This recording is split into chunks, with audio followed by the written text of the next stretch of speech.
La chaleur était une agression. Nous étions fin août, et New York retenait son souffle, piégé dans une brume de diesel et d'humidité stagnante. Pour Anna Rossi, le marché fermier de Grand Army Plaza était à la fois un refuge et un champ de bataille. Un refuge parce que c'était l'un des rares endroits où la ville semblait encore réelle. Un lieu de terre, de sueur et de travail manuel. Un champ de bataille parce que la foule, épaisse et impatiente, était une mer d'épaules contre laquelle il fallait jouer des coudes.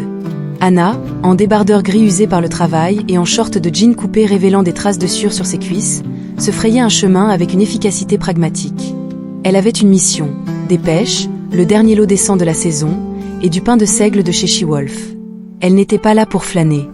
La flânerie était un luxe pour les gens qui n'avaient pas une demande de subvention municipale de 40 pages à rédiger avant la fin de la semaine.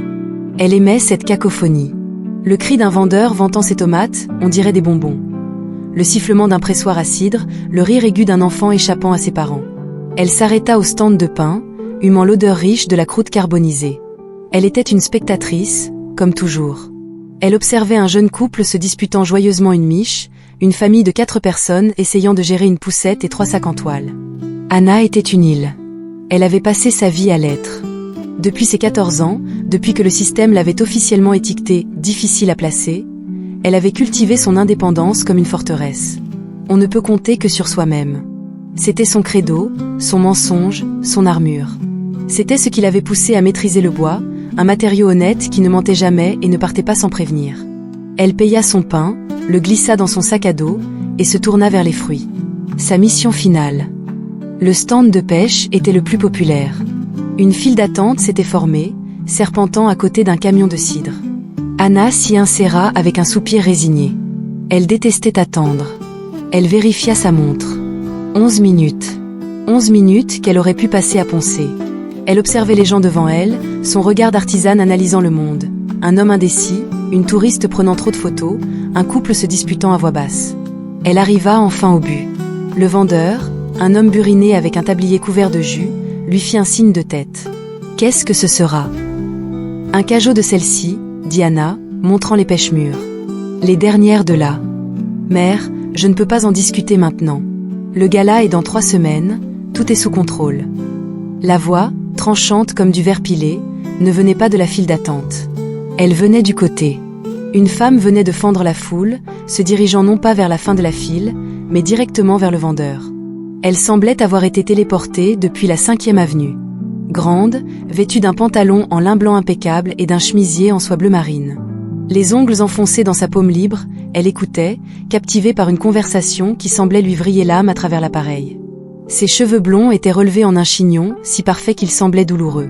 Elle dégageait une aura de perfection réfrigérée. Elle s'adressa au vendeur, ignorant complètement Anna qui se tenait juste là, son argent à la main. « Pardon, » dit Rachel, sa voix de gala s'adressant au vendeur, « j'ai besoin de 6 caisses de ces pêches. » Immédiatement. C'est pour un événement. Puis, dans son téléphone, « Non, je n'ai pas. » Bien sûr que j'ai confirmé le traiteur. Le vendeur, impressionné par son aplomb et probablement par son sac à main, cligna des yeux. Anna resta figée une seconde. L'audace. Le privilège à l'état pur. Ce n'était même pas de la méchanceté. C'était l'hypothèse inconsciente que la file d'attente ne s'appliquait pas à elle. « Excusez-moi, » dit Anna. Sa voix était basse, mais elle avait le grain de la sueur. Rachel ne l'entendit pas, trop absorbée par le combat sur 2 fronts. « Mère, je te dis que je ne peux pas. »« Excusez-moi, » répéta Anna, plus fort cette fois, en se plaçant directement entre Rachel et le vendeur. Il y a une file. J'étais la suivante. La confrontation fut un arrêt brutal. Rachel, interrompue au milieu de sa phrase, leva les yeux de son téléphone, surprise, presque offensée d'être interpellée. Elle se tourna vers Anna, une réplique agacée sur les lèvres. La collision fut inévitable. Ce ne fut pas un simple heurt. Prise par surprise par la confrontation et son propre mouvement brusque, Rachel, perchée sur des sandales délicates, perdit l'équilibre. Elle lâcha son téléphone pour se rattraper. L'appareil, un rectangle de verre noir et fin, heurta le sol en asphalte avec un bruit sourd et inquiétant. « Merde !» siffla la femme, oubliant sa mère. Elle se pencha, mais son sac à main, un fourre-tout structuré qui valait probablement plus que le loyer mensuel de Anna, bascula de son épaule. Il se vida sur le trottoir poussiéreux. Un rouge à lèvres siglé, un porte-carte en cuir verni, des clés, et un petit portefeuille en cuir brun, usé et familier. Le portefeuille de Anna. Il avait dû glisser de la poche arrière de son short lors de la collision. La femme blonde leva les yeux de son téléphone, dont l'écran était miraculeusement intact, et vit le désordre, puis le portefeuille. L'agacement de son visage fut remplacé par une honte soudaine. « Oh, mon Dieu! C'est à vous? Je suis tellement navrée. Je n'ai même pas vu la file. J'étais au téléphone. » Elle commença à ramasser les objets. Anna s'accroupit pour l'aider, ignorant l'excuse, son regard rivé sur son portefeuille. C'était la seule chose que sa mère lui avait laissée. « Je m'en occupe, » dit Anna, sa voix toujours rêche, maintenant chargée d'adrénaline. Leurs doigts se frôlèrent sur le cuir usé du portefeuille, et un silence se fit soudain, plus bruyant que tout le reste du monde.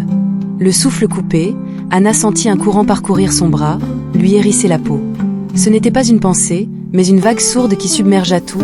L'odeur âcre du pain de seigle et du diesel fut balayée, remplacée par un soudain parfum de foin sec, de fumée de bois et de cendres froides. Derrière ses paupières, une image jaillit, nette et brutale. Une botte lourde de boue écrasant une braise incandescente dans la poussière. Pour Rachel, le contact fut un vertige. Un déjà-vu si puissant qu'il lui coupa le souffle. Le visage de cet inconnu accroupi devant elle, les yeux sombres et intenses, la petite cicatrice blanche traversant son sourcil gauche, était la chose la plus familière qu'elle ait jamais vue. Comme si elle la connaissait depuis toujours. Son estomac se vida d'un coup, comme si le plancher venait de se dérober sous ses pieds. Le moment se brisa. Anna retira sa main, comme si elle s'était brûlée, et serra son portefeuille contre sa poitrine. Elle se releva d'un bloc. Rachel se releva plus lentement, le visage pâle sous son maquillage, visiblement ébranlé par le contact, mais aussi par son propre faux pas social. Vraiment, je suis mortifiée. J'ai complètement... C'est bon, dit Anna. Rien de cassé. Elle voulait juste partir. L'odeur de fumée, le regard de la femme, tout la rendait nerveuse. Laissez-moi au moins vous offrir un café, dit Rachel, en remettant ses propres affaires dans son sac, ses mains tremblant légèrement. C'était une tentative de reprendre le contrôle, de réparer son impolitesse par l'argent. Anna secoua la tête. Elle n'avait que faire de ses excuses ou de son argent. Pas la peine. Je dois y aller. Attenders. Rachel fouilla dans son porte-carte et en sortit une carte de visite d'un blanc immaculé. Rachel Clark. Si votre portefeuille est endommagé, ou quoi que ce soit, je suis vraiment désolée. Anna prit la carte. Le carton était si épais qu'il semblait indestructible. Sans un mot, ses doigts se refermèrent sur le papier pour le reléguer au fond de sa poche, un geste si expéditif qu'il en était presque impoli. Et s'enfonça dans la foule, son cœur battant contre ses côtes. Elle avait l'impression d'avoir échappé à un danger. Rachel la regarda partir, la silhouette trapue et assurée disparaissant derrière un stand de confiture. Son téléphone vibrait toujours dans sa main. Sa mère. Elle appuya sur « Ignorer ». Elle resta immobile un long moment, le déjà-vu s'accrochant à elle comme une toile d'araignée, n'entendant plus le vacarme du marché, seulement le silence assourdissant de la reconnaissance. 2 heures plus tard, à l'autre bout du pont de Williamsburg, le monde de Anna Rossi sentait le café fort et la térébenthine. Son loft était un vaste espace ouvert au 4e étage d'un ancien entrepôt de textiles. C'était un chaos chaleureux qu'elle avait construit de ses propres mains. Des bibliothèques en bois de récupération montaient jusqu'au plafond, des outils étaient soigneusement rangés sur un mur, et le centre de la pièce était dominé par une énorme table de travail en érable massif, actuellement recouverte de ce qu'Anna détestait le plus au monde, de la paperasse. Tu l'as regardé sur Google, n'est-ce pas? La voix d'Alex rivera la fille sursautée. Il sortit de sa propre chambre, un coin du loft séparé par des paravents, en tenant 2 tasses de café.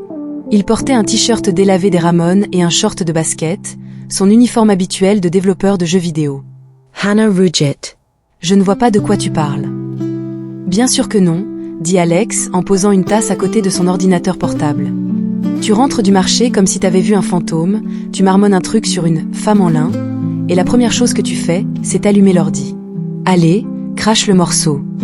Alex était sa famille. Ils s'étaient rencontrés à 17 ans dans leur dernier foyer d'accueil commun, 2 cas désespérés, qui avaient juré de s'en sortir. Il était le seul être humain à qui Anna permettait de voir ses failles. Je n'ai rien marmonné, dit-elle en buvant une gorgée.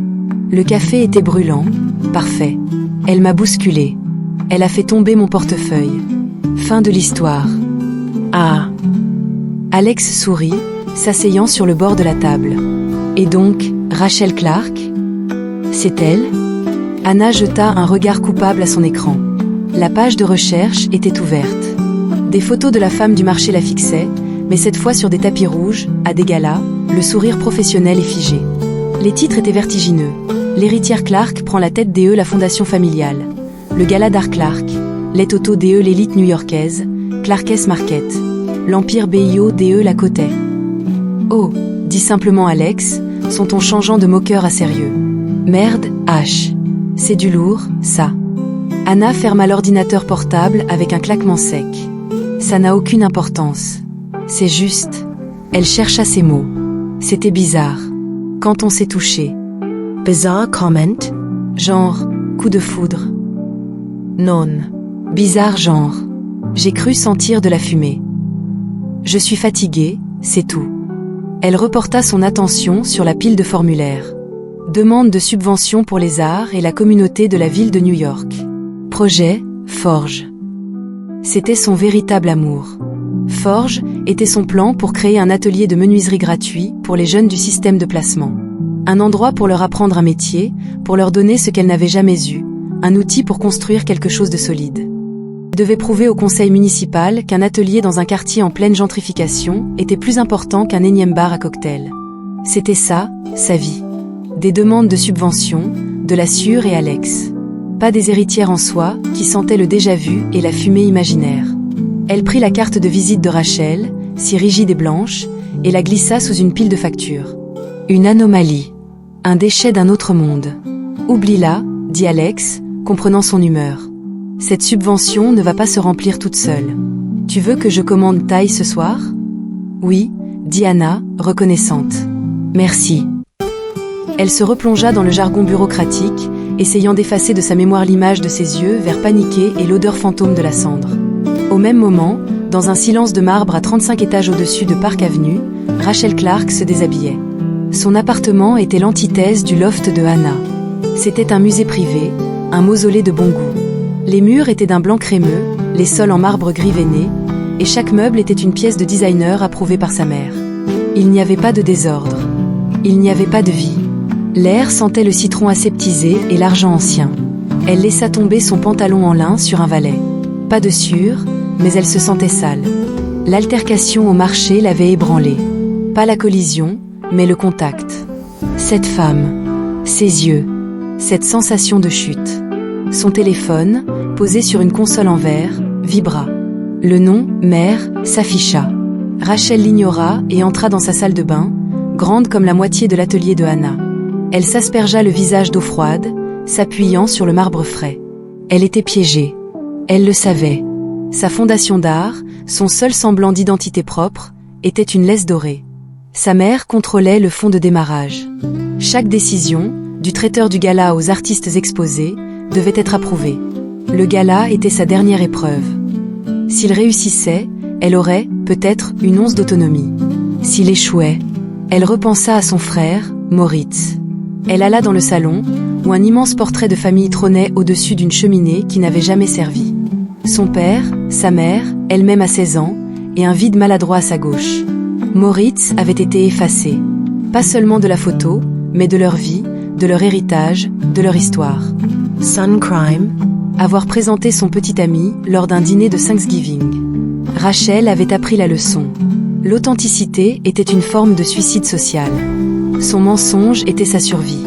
Elle se servit un verre d'eau pétillante. Elle avait des dettes. Son master en histoire de l'art de Columbia ne s'était pas payé tout seul, et l'illusion de l'indépendance coûtait cher. Elle avait besoin de ce gars-là. Elle avait besoin que sa mère la laisse respirer. Le téléphone vibra à nouveau. Mère. Rachel prit une profonde inspiration, se préparant au combat. Bonjour, mère. Rachel, enfin. Je n'apprécie pas d'être coupée. Nous parlions des arrangements floraux. Je sais, dit Rachel, sa voix reprenant son calme professionnel. J'ai été bousculée au marché. Mon téléphone est tombé. Le marché? Rachel, tu n'as pas le temps pour ça. J'ai besoin que tu sois concentrée. Si ce passage vous a touché, alors vous allez adorer la suite. L'histoire complète vous attend. Le lien est juste en bas, dans le premier commentaire. Cliquez, et plongez dans la version intégrale dès maintenant.